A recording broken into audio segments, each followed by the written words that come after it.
c'est qu'il se comporte pas de la même façon avec tous les amplis. Ça, c'est marrant. Ouais. Ni avec toutes les guitares. Et par exemple, là, je l'ai essayé sur un Black Star. Tu vois, il y avait beaucoup plus d'aigus qu'avec le Marshall, par exemple, bizarrement. C'est dû à quoi, à ton avis? Bah, en fait, c'est dû, je pense, à la manière dont les amplis reçoivent le signal qui rentre. Tu vois, t'en as qui se couchent, par exemple le V3M, quand tu fous le boost, en fait, il se couche plutôt qu'autre chose. D'accord. C'est pas bon. Par contre, lui, il le ressent bien. Boost, le Black Star, alors c'était carrément des proportions hallucinantes. D'accord. Tu vois, quand tu boostais, bon. Donc en fait, bon,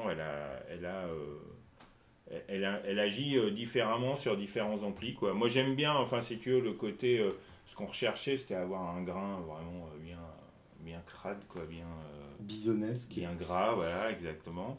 Et ça marche bien parce que là, en plus, on a l'atténuateur et tout. Quand on met à fond les ballons, c'est encore plus dynamique, quoi, comme son. Normal. Et aussi, elle accepte de se faire alimenter tu vois, en 12, même on peut monter jusqu'à 15 volts. Et dans ces cas-là, elle devient un peu plus carré, on va dire, tu vois, c'est un peu plus percutant et un peu moins grassouillet. C'est toujours grassouillet, mais un peu plus percutant. Voilà. C'est quoi les trois voicings alors? Alors, il n'y a pas trois voicings, en fait. Donc tu as un tone là qui te coupe les aigus quand tu le. Donc là, quand on est comme ça, il fait rien du tout. Et puis sinon, donc quand on va en arrière, il coupe c'est un passe haut. Voilà. Tu as un voice ici, donc lui, il indique sur quelle plage de fréquence la saturation lesquelles elle va favoriser, sur lesquelles elle va se porter, plus ou moins. Donc ça va de 100 à 1000 Hertz. C'est pour ça qu'on a l'impression que ça joue sur la disto aussi. Voilà, bah oui, forcément. Ouais. Et là, par contre, alors donc Lazy, Orny, Juicy, ça joue sur le caractère de la saturation. Alors forcément, plus on rajoute de drive et moins il va y avoir de différence. Tu vois. Mais bon, disons que les différences, c'est que là, ça va rester assez droit. Sur la première position, ça reste assez droit. Les attaques sont assez plates, enfin assez clean, assez nettes, quoi. Et au fur et à mesure, le grain s'épaissit et les attaques perdent en tranchant, impact, en fait. Voilà. Et donc ça devient de plus en plus boueux, quoi, comme tu as pu voir. Voilà. Et puis, donc, tu as le boost qui permet d'avoir presque une deuxième pédale, quoi. On peut s'en servir tout seul aussi, du boost. Mais enfin, bon, voilà, si avec un son saturé, ça peut être intéressant, par exemple, pour un son crunch. Et raconte un peu alors comment tu as bossé sur le voicing de cette pédale. Alors, faut que je vous montre un truc, mon ami.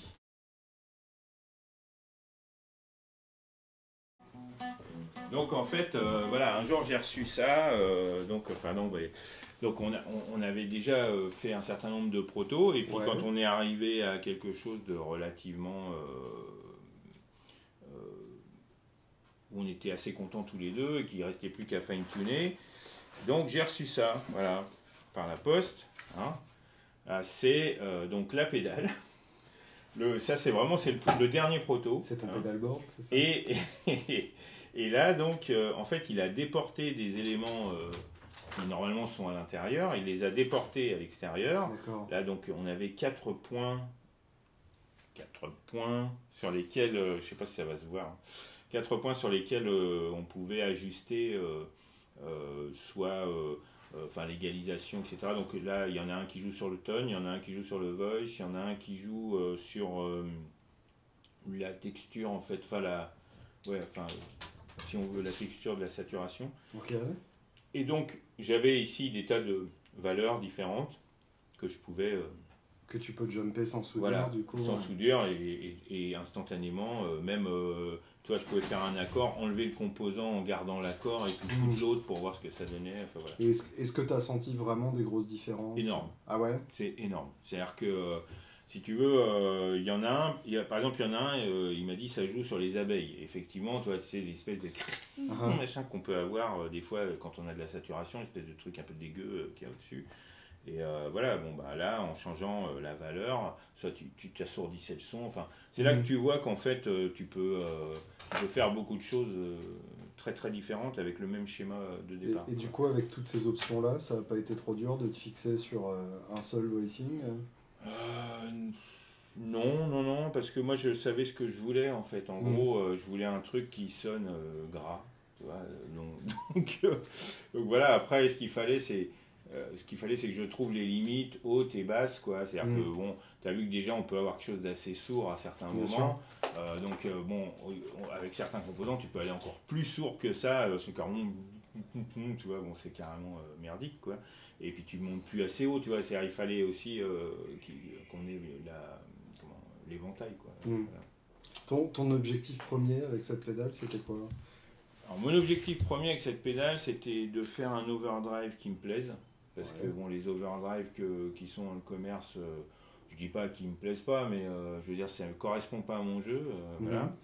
Donc je voulais quelque chose de gras qui sonne un peu texan, machin, etc. Bon, alors j'avais trouvé le Austin Millennium, mais lui il fait qu'un truc, tu vois, et en plus il est très bien, mais il fait qu'un truc, il fait un peu de bruit, il est plus fabriqué, etc., etc. Bon, ça fait beaucoup. Voilà, ça fait beaucoup de choses. Et donc mon objectif premier c'était d'avoir un truc qui puisse faire aussi gras, mais qui puisse faire aussi d'autres choses. Et bon, quand j'ai essayé les pédales fuzz de Jean-Michel, je lui ai proposé la botte, quoi. Je lui ai dit, écoute, est-ce que tu bosserais avec moi sur un overdrive et tout. Il a été très enthousiaste dès le départ, très dynamique, très, très sérieux aussi. Voilà. Et il a apporté des idées aussi, c'est-à-dire que, par exemple, l'idée du voicing, c'est lui qui l'a apporté. Elle était présente sur une pédale sur laquelle il travaillait, tu vois. Et bon, en fait, si tu veux, voilà, on a commencé à travailler sur le son avec 3 boutons en haut et puis un boost. Et le bouton de réglage du boost. On avait seulement 4 boutons en haut.